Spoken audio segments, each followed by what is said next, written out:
Coming up on First at 4, the death toll continues to increase 1 week after Hurricane Helene barreled through the South. And we will show you the sights and sounds of the Kentucky Apple Festival being hosted in Paintsville. And if you have plans this evening, will you need the raincoat, the sunglasses, or a little bit of both? Have the answer in a few minutes. Dedicated to Eastern and Southern Kentucky, this is WYMT Mountain News First at 4. Good afternoon, I'm Amelia Lee. First at 4, the death toll continues to increase in the wake of Hurricane Helene. More than 200 people were killed in the second deadliest hurricane to hit the U.S. mainland since Katrina. Nicole Valdez has the latest from Nashville. It was 1 week ago Friday that Helene's wrath reached the Western Carolinas, Tennessee, Georgia, and Virginia. It just ripped it in half. It's complete devastation. This is a catastrophic event. The severity was forecasted, but not what we actually experienced. Helene dumped 14 inches of rain on Asheville, North Carolina. The death toll there, more than 60, with dozens still unaccounted for. There are people that died in the storm that lived in homes in areas that had never before experienced flooding. As the water continues to recede, residents are returning to see what's left of their homes. I cried. I still cry. Yeah, you walk into a place that you know what it looks like and then it's not there. Libre Brusso says he dropped his flood insurance when new floodplain maps were drawn for his area. We're not expecting, obviously to replace the house or anything off of any sort of insurance money. We are applying for FEMA disaster relief, and we are hopeful. Relief is pouring in from across the country. These mostly student volunteers from Ocean Springs, Mississippi, packed comeback coolers that are headed to Valdosta, Georgia. You will overcome. Doesn't look like it today. It's not going to look like it tomorrow. But eventually the sun's going to shine again. Nicole Valdez, CBS News. The effects of Helene are trickling down to the rest of the country. There is a concern over a nationwide shortage of IV fluid after the storm damaged a facility in Baxter, North Carolina that provides IV fluid to hospitals.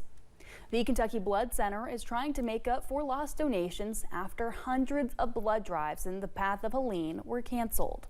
Several of those canceled blood drives were here in the Commonwealth. The KBC says they need to collect 400 units per day to maintain their inventory. Up to 150 potential units have been lost. They say fall break could compound that. They are asking for donations that could help victims out of state. Anybody who can come out and donate over the next couple days, early next week, it'd be a great help to the local patients and to hopefully, if we're called upon, we can help those outside of Kentucky. If you are interested, you can donate at any of the Kentucky Blood Center's locations. It only takes about 1 hour and you can help save 3 lives. Appalachian Regional Healthcare is collecting supplies for folks impacted by Helene. They are asking for items like canned food, water, medicine like Benadryl, cleaning supplies, and basic hygiene items. At this point, they are not accepting clothing. Folks with ARH tell us helping can start with a quick look around your home. People have lost their homes and lost everything, and they're just starting to clean up, and they've got months of rebuilding their lives. So all the things you see around your home are the things we're collecting here. You can drop off donations from 8 to 5 at any ARH hospital until next Friday.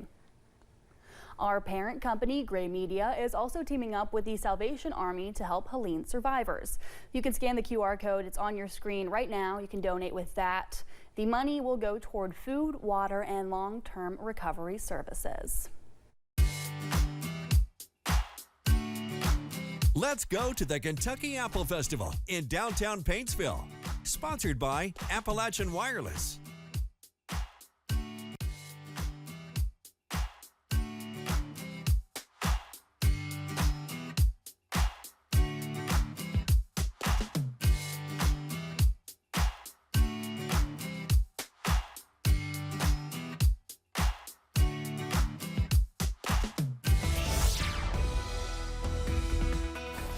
Wow, what a beautiful weekend overall to go out and enjoy some festivals. And right now it's gorgeous out there.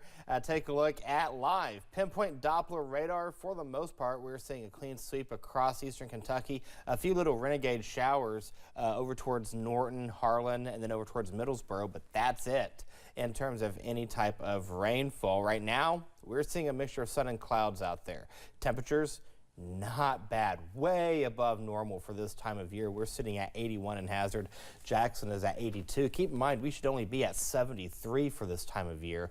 Wise is at 73. Jonesville is at 77. Middlesboro is at 79. The next 12 hours keeps temperatures in the 70s and 80s. Will stay mainly clear as we go throughout the evening and overnight hours into the first part of your Saturday morning, where we'll find temperatures in the mid to upper 50s, even low 60s over towards London as well as Jackson. 58 will be the overnight low in Hazard, 59 in Harlan, 57 in Middlesboro. Now, coming up in the first alert forecast, the weekend is knocking on our doorstep, and the question is, how's it shaping up? I'll have that answer in a few minutes. Amelia. Coming up on First at 4, how blood samples from umbilical cords may help scientists determine rare conditions that may develop later in life, even if the baby appears healthy at birth. And in the world of weather, we're going to see an overall nice weekend, but we are going to cool off. Find out when in the first alert forecast in a few minutes. Say the